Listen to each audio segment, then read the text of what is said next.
Why? God. Why didn't God look for perfect people?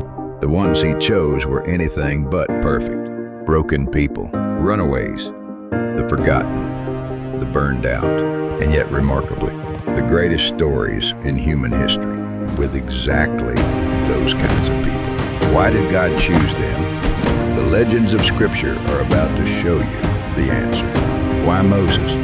Moses had a stutter. He couldn't get his words out. He ran from Egypt after killing a man. He spent 40 years hiding in the desert. 40 years, just waiting, just surviving. When God finally called him, he was 80 years old. And his response, "Please, send someone else. I can't do this. I'm not a good speaker. I never have been." But God didn't send someone else. He sent Moses. That same man, the runaway, the stutterer, stood before the most powerful king on earth and said, "Let my people go." Pharaoh said no. Again and again he said no until he couldn't say no anymore. And then Moses led 2 million people through the middle of the sea. Why Noah? Everyone thought Noah was out of his mind.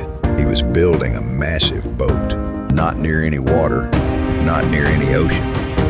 In the middle of nowhere, God told him a flood was coming that would cover the entire earth, and Noah believed him. For over 100 years, he kept building.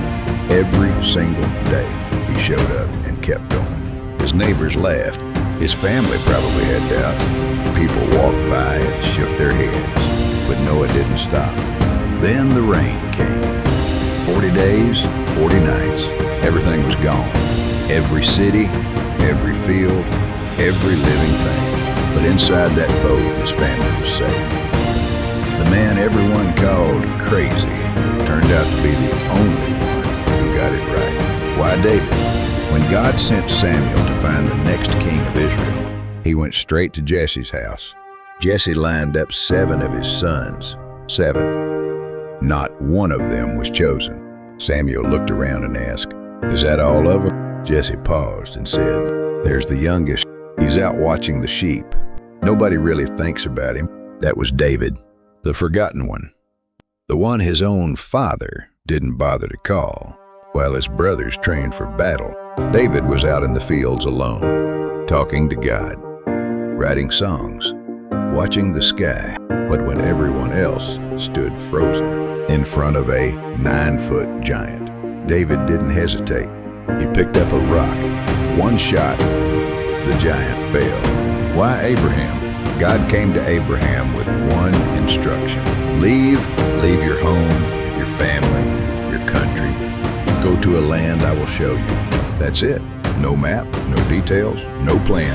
Abraham was 75 years old. Most people his age weren't starting over, but he packed up everything and left. Then God made him a promise. Your descendants will be as many as the stars. Abraham looked up at the sky and believed. There was just one problem. Abraham had no children, and Sarah, his wife, was 90 years old. They both laughed when God said it. They couldn't help it, but God wasn't joking. 25 years after the promise, Isaac was born.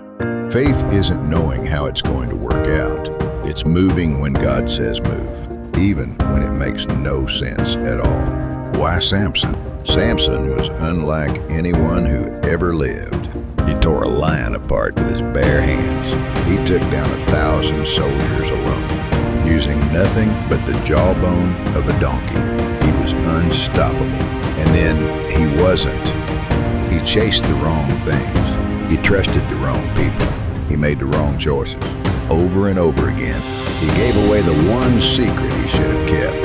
And he woke up one morning with no strength, no sight, and no freedom. Blind, chained, grinding grain in a prison. The strongest man alive, reduced to nothing. The people who feared him were now laughing at him. But in that darkness, something shifted. His hair began to grow back, and so did his faith. He prayed one final prayer. God, remember me one more time. And God did. God wasn't done with him yet. Even at his absolute worst, God still had a plan. Moses, Noah, David, Abraham, Samson. 5 completely different people. Different failures, different fears, different stories. But God used every single one of them. That's not a coincidence. That's who God is. And if any of these stories feel familiar, maybe this is your story too, because this is just the beginning. There are legends in this book you haven't met yet. They're waiting for you. Get ready. We're just getting started.